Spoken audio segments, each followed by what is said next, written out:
আমি কহিগুলোকে পিলার দিয়ে সুন্দর করে আমি ছিলে নিয়েছি। এখন আমি এটাকে কাটবো। এটা এভাবে কাটতে হয়, যারা নতুন মানে তরে কাটতে পারেন না তাদের জন্য এই কাটাটা দেখাচ্ছি আমি। ভিতরে এই যে বিচিগুলো সেগুলো ফেলে দিতে হবে, দিয়ে তারপরে এইভাবে করতে হবে, করে তারপরে এবার ধরবেন, ধরে এই দেখেন মানে আপনার পাতলা মোটা যেভাবেই হোক মানে এইভাবে কেটে নিতে হবে। পাতলা করলে বেশি ভালো হয়। তো এই যে এইভাবে করে কাটতে হবে। তো আমি সবগুলো এখন কেটে নিচ্ছি। এই যে এটা আমার কহিগুলো কাটা হয়ে গিয়েছে। এখন এগুলোকে আমি পানি দিয়ে ভালো করে ধুয়ে নিব। তো কহি একটু মিহি করে কাটার চেষ্টা করবেন, তাহলে ভাজিটা খেতে খুব ভালো লাগে। তো আমার এই যে কহিটা সিদ্ধ হয়ে গিয়েছে, দেখেন কত সুন্দর কালার হয়েছে। এটা আমি কোন ঢেকে দিয়ে নেই। তো আমি এটা পানি জড়িয়ে নিব। এখন এগুলো সিদ্ধর জন্য এখানে একটা সসপ্যানে পানি দিয়ে দিয়েছি। পানিগুলো ফুটে উঠেছে। এখন আমি কহিগুলো দিয়ে দেবো। একটু নরম করে সিদ্ধ করে নেব, কারণ আপনার এটা যদি নরম করে সিদ্ধ করে নেন তাহলে আপনার রান্না করতে অল্প একটু সময় লাগবে। আর না ঢেকে রান্না করলে, যদি আপনি না সিদ্ধ করেন তাহলে কালারটা চেঞ্জ হয় না, একদম সেম কালার থাকবে। দেখবেন যে খুব সুন্দর একটা কালার আসে। সবসময় সবুজ সবজি শাক এগুলো ঢেকে সেদ্ধ করবেন না। ঢেকে সেদ্ধ করলে অনেক সময় কালারটা নষ্ট হয়ে যায়, দেখতে ভালো লাগে না। তো এটা আমি এখন সেদ্ধ করে নেব। তো ভাজির জন্য আমি এখানে পরিমাণ মতন একটা ফ্রাই প্যানে তেল দিয়ে নিলাম।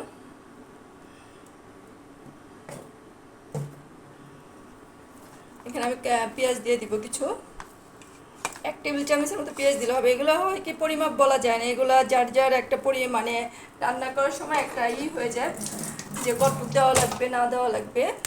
তো এখানে আমি জালের উপর নির্ভর, যে বেশি জাল খান সে বেশি জাল মরিচ দিবেন। আমি এখানে 3টা মরিচকে ভেঙে দিলাম, তাহলে জালটা উঠবে। তো এই তো আমি পেঁয়াজটা একটু ভেজে নিব। কাঁচা মরিচটা আমার হালকা ভাজা হয়ে গেছে, লাল করা যাবে না। তারপরে আমি এখানে একটা ডিম দিয়ে দিব, যেটা আমি ডিম দিয়ে এটা ভাজি করব। তো সবসময় চেষ্টা করবেন কহিটা ডিম দিয়ে ভাজি করতে, আমার কাছে ভালো লাগে ডিম দিয়ে। তো যার যেটা পছন্দ তারপর ডিম দিয়ে আপনারা করে দেখবেন। মানে এটা একটু অন্যরকম লাগে, ভালো লাগে। খালি চেয়ে বা চিংড়ি মাছের চেয়ে আপনি ডিম দিয়ে করে দেখবেন। তো ডিমটা আমি একটু ভেঙে এটা ভেজে নিচ্ছি।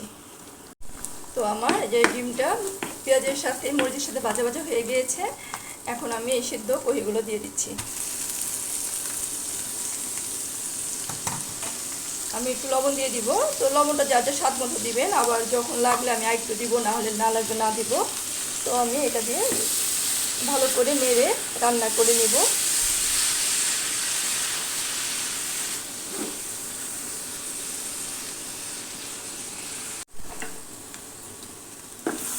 তো এ তো আমার হয়ে গেল। দেখেন কি সুন্দর কালার আসছে, একটু কালার চেঞ্জ হয়নি কিন্তু।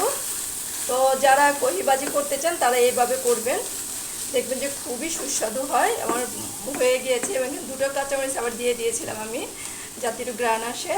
এবং এখানে একটু আমি ধনিয়া পাতা দিয়ে দিলাম। তো খুবই মজা, খুবই মজা। আপনারা এই কহি মানে সবসময় তো এই সবজিটা পাওয়া যায় না, এখনকার এই সিজনে আপনারা যদি এই কহিবাজিটা করে এইভাবে খান, অনেক টেস্ট। তো বাড়িতে ট্রাই করবেন এবং কেমন হলো আমাকে কমেন্টসে জানাবেন। ভালো লাগলে চ্যানেলটার পাশে সাবস্ক্রাইব করে আমার পাশে থাকবেন। তো এই যে মানে দেখতে অনেক কালার আসছে সুন্দর, এবং খেতেও কিন্তু অনেক মজা। তো আমার এই তো কহিবাজি কমপ্লিট। তো আজকে এ পর্যন্ত। সবাই ভালো থাকবেন, আমার জন্য দোয়া করবেন। তো আল্লাহ হাফেজ।